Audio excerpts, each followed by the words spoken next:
مجھے ایک صوبیدار ملا، کہنے لگا میں نے تبلیغی جماعت میں چلہ لگایا، تو اس کے بعد میں نے غلط طریقے چھوڑ دیے مال اکٹھے کرنے کے، تو مجھ سے میرے افسر نے ایک دن پوچھا اب تیرا گزارا کیسے ہوتا؟ تو میں نے کہا ہوتا ہے، اللہ کرتا ہے۔ کہا نہیں، مجھے اتنی تنخواہ میں جو تم گزارا کر رہے ہو مجھے بتاؤ کیسے ہوتا ہے؟ تو میں نے اسے کہا اگر گزارا پوچھتے ہو، اب 3 سال ہو چکے ہیں میرے گھر میں سالن نہیں پکا، میں چٹنی سے روٹی کھا لیتا ہوں، میرے بچے بھی کھا لیتے ہیں، لیکن ہمارا ضمیر مطمئن ہے کہ ہم حرام لقمہ نہیں کھاتے، اندر ہمارا مطمئن ہے۔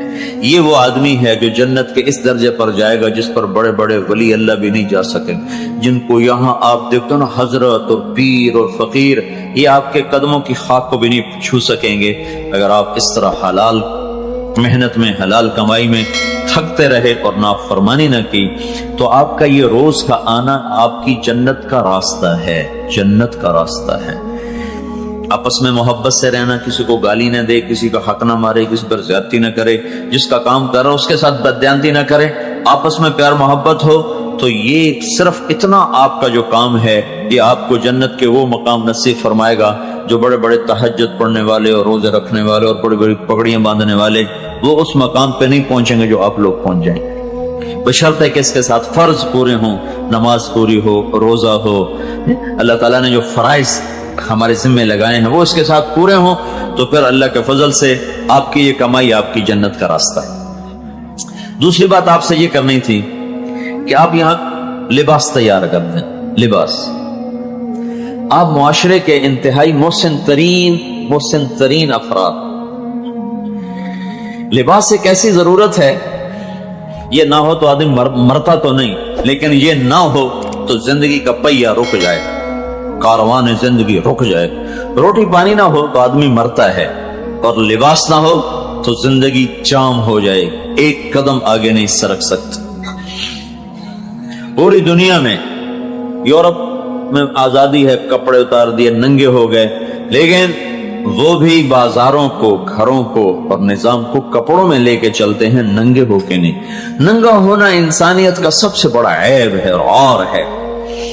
تو آپ جو ہے نا لوگوں کے لیے لباس مہیا کر رہے ہو، اس کو قرآن کی ایک آیت بیان کرتی ہے، یا بنی آدم قد انزلنا علیکم لباسا، اے میرے بندو میں نے تم پر بہت بڑا احسان کیا، قد میں نے تمہیں پر بہت بڑا احسان کیا ہے کہ میں نے تمہیں لباس عطا کیا ہے، اور کہ میں نے آسمان سے اتارا ہے، آسمان سے کپاس کا دانہ نہ ہوتا ہے اور یہ دھاگے کا میٹیریل نہ ہوتا تو کپڑا کہاں سے بنتا، تو کہ میں نے آسمان سے تمہارے لیے لباس اتارا ہے۔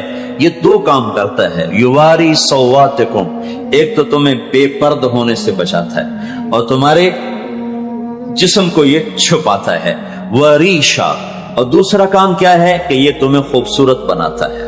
ساری خوبصورتی لباس میں ہے، ننگے ہونے میں کوئی حسن نہیں ہے، مرد ہو یا عورت۔ جدہ میں نا ایک ڈریس ڈیزائنر ہے، وہ جتنے یہ رائل فیملیز ہیں، سعودیہ کی، قطر کی، امارات کی، کویت کی، اور جب عراق تھا اس وقت، ان سب کی خواتین کے لباس وہ تیار کرتا تھا۔ اللہ نے اس کو تبلیغ میں لگا دیا، بڑی اس میں تبدیلی آئی۔ تو میں پچھلے حج میں نا اس کے گھر گیا ہوا تھا، تو اس نے مجھے رسالہ اٹھا کے دکھایا کہ وہ فیشن شو ہوا تھا پیرس میں فیشن شو ہوا تھا، ساری دنیا کی پارٹیز میں یہ اول آیا تھا، اول۔ تو اس نے مجھے وہ فوٹوز دکھائے، تو اس کے جتنے وہ لباس تھے نا، اور وہ جو فیشن شو میں شامل ہونے والی لڑکیاں، سارا جسم ڈھکا ہوا، صرف ہاتھ اور پاؤں ننگے تھے، باقی سارا جسم ڈھکا ہوا تھا، اور باقی جتنے وہ آئے ہوئے تھے وہ پیٹ ننگا، کمر ننگی، سینہ ننگا، ٹانگیں ننگی، بازو ننگے، اس قسم کے لباس تھے۔ اور اس کے جتنے اس میں ڈیزائن آئے لباس کے، اور اس کو وہ چلی لڑکیاں اس کو پہن کر، وہ صرف چہرہ اور ہاتھ اور پاؤں ننگے، باقی سارا وجود ڈھکا ہوا۔ تو یورپ کی ننگی قوم نے اس کو اول انعام دیا تھا کہ انسان کی خوبصورتی ننگے ہونے میں نہیں ہے، لباس میں۔ اور جو ننگے رہنے کی دعوت دے رہے ہیں انہوں نے ان کو فرسٹ قرار دیا اور اس کو پرائز دیا اور اس کو ٹرافی دی گئی، یہ جدے والا فرسٹ آیا۔ کہ انسان کی زینت ننگے ہونے میں نہیں ہے، کپڑے میں. تو اللہ تعالیٰ کہہ رہا ہے میں نے تمہیں لباس دیا ہے، یہ تمہارے لیے دو کام کرتا ہے. ایک تو تمہارے جسم کو چھپاتا ہے، دوسرا یہ تمہیں زینت اور خوبصورتی دیتا ہے. تو یہ میری تمہارے اوپر بہت بڑی نعمت ہے. اس لحاظ سے درزی معاشرے کا اہم ترین فرد ہے. اہم ترین. درزی نہ ہو تو میں ایسے کھڑا نہیں ہو سکتا اور آپ یوں بیٹھ نہیں سکتے تھے. درزی نہ ہو تو سارا گھر سارا بازار جام ہو کے رہ جائے.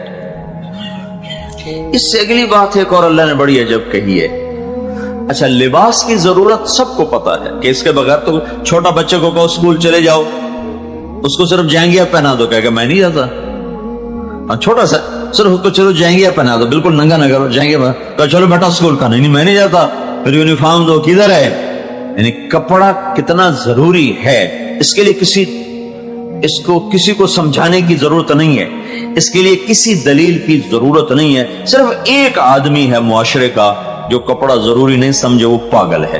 وہ خود ہی اپنے کپڑے اتار لیتا ہے تو وہ پتہ چلتا ہے کہ بیچارہ یہ پاگل ہے، دیوانہ ہے. تو لباس اتنی اہم ضرورت ہے کہ اس کے لیے ہمیں کسی دلیل کے قائم کرنے کی ضرورت نہیں ہے. ہمارے گھر کا 2.5 سال کا بچہ بھی اسکول جانے سے بغیر کہ مجھے کپڑے دو، میری یونیفارم دو، میں اس کے بغیر نہیں جاتا ہوں. لیکن جو اگلی بات اللہ کہہ رہا ہے وہ ان بڑوں کو سمجھ میں نہیں آتی. تو اللہ نے پہلے ایک بات سمجھائی جو سب کو معلوم ہے، اس کے ساتھ دوسری بات کو جوڑا تاکہ وہ بھی ہماری سمجھ میں آئے. تو اس کے بعد اللہ تعالیٰ یوں کہتا ہے، یا بنی آدم، اے آدم کی اولاد، قد انزلنا علیکم لباسا، میں نے تمہیں یہ لباس عطا کیا ہے. یہ میں نے دیا ہے کہ تمہیں عقل دی، تمہیں سلیقہ دیا، تمہیں مشینیں بنانے کا